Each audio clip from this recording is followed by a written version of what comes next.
He's an outright criminal. Trouble with Trump is he's not just a bully, he's a stupid bully. You're not going to intimidate. That's what Trump does, to try to intimidate. I just want to make a note of apology for the idiotic behavior of my president.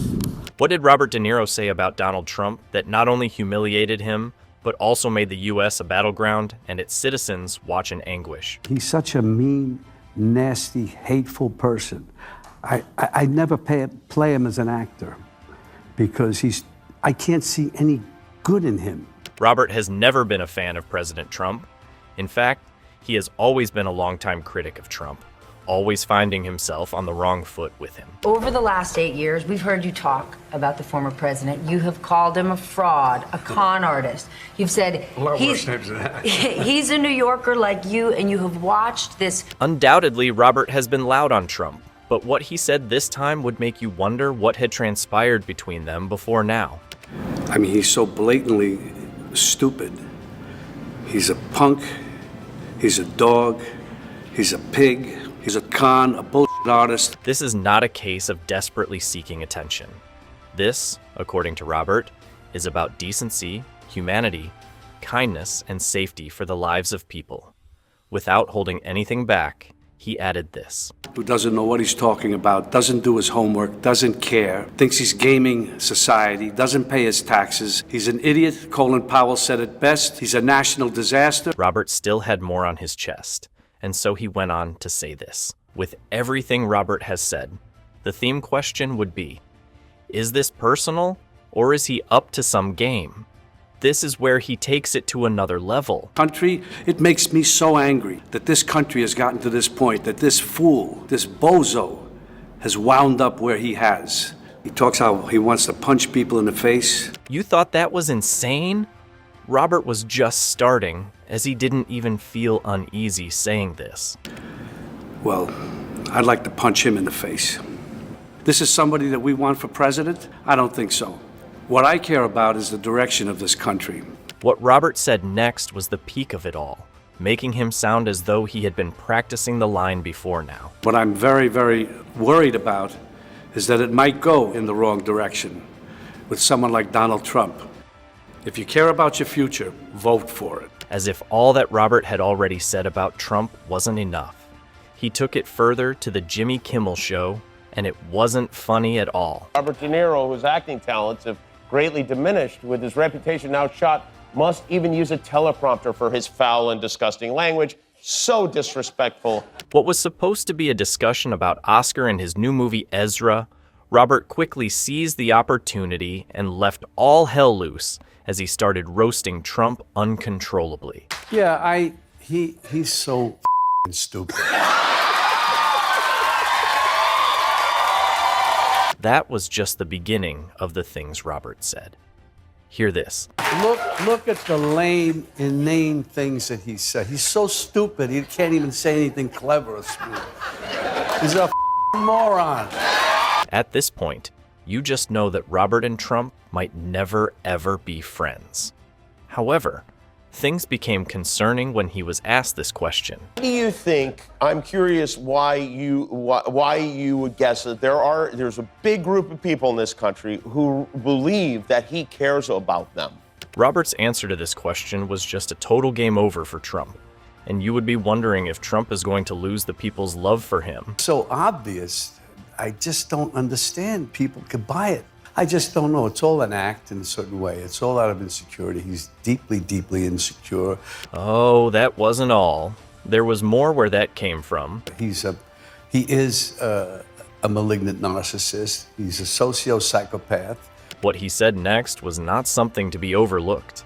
It surely would catch Trump's attention. It's so frightening and scary, and he's dangerous. We got to get rid of him. Would Trump respond to this? Only time will tell. Until then, Robert wasn't ready to die things down anytime soon. Shame, shame, shame on those Republicans that don't have the nerve, the balls to go after him. The truth is, you can't just turn a blind eye to Robert, because the things he said about Trump when he was asked if trade uncertainty affects his business were very extreme. This was at a one-on-one exclusive conversation with BNN Bloomberg's John Ehrlichman. I just want to make a note of apology for the idiotic behavior of my president.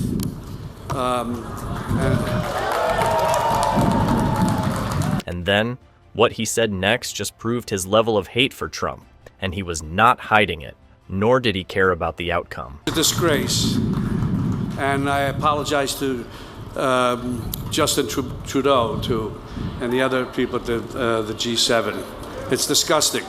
Well, you are in for a bigger shock, because you will be amazed with how Robert responded in an interview when he was faced with a gun-to-the-head question. That was not all she asked. She also added immediately, Brand of BS for decades, and despite that, he became president. And now we're watching him. 10 blocks from where we are right now. She observed that she had created a tense atmosphere with her question. She quickly stole the moment and asked this as well. In a courtroom as a criminal defendant. What do you think about that? If you thought even after all the things he said, Robert would cut Trump some slack, then, sorry to burst your bubble, this is where the real party started. Hear what he said. Think of how absurd it is. And this might be the one case where that could be it for him.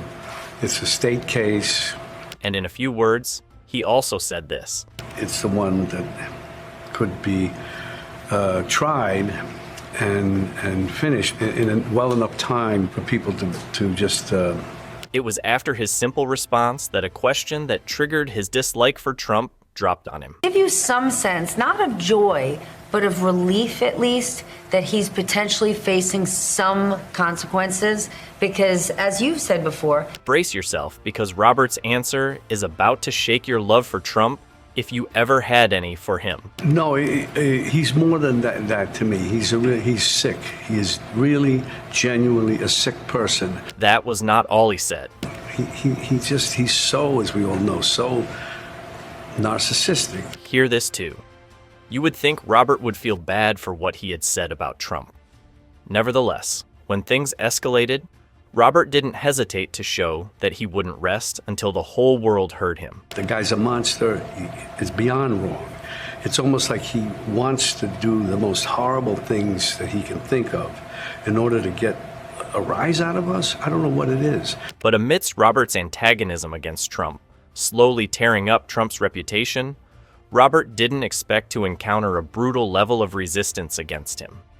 And so, in an unexpected turn of events, Robert faced the harsh realities of Trump. Craziness. Well, Robert, Whoopi, I'm not sure if you ever listen to yourselves, because you're sitting here trying to persuade the public that you can read Trump's inner thoughts while you ignore the results. What he just said shows that the battle between Trump and Robert has been drawn, and no one knows the direction this whole thing would take. Which included a better economy, lower taxes, and 4 years of peace around the world, all of which are gone under the current president. Silence, awkwardness, and point-blank statements stole the moment. But guess what? He made everyone look like they had been saying nonsense all the while, as he concluded by saying this. So I would say the total craziness that you're talking about is taking political advice from a panel of mentally ill hosts and a washed-up Hollywood actor who have no idea what they're talking about. The question is, how is this saga between Robert De Niro and Trump going to end?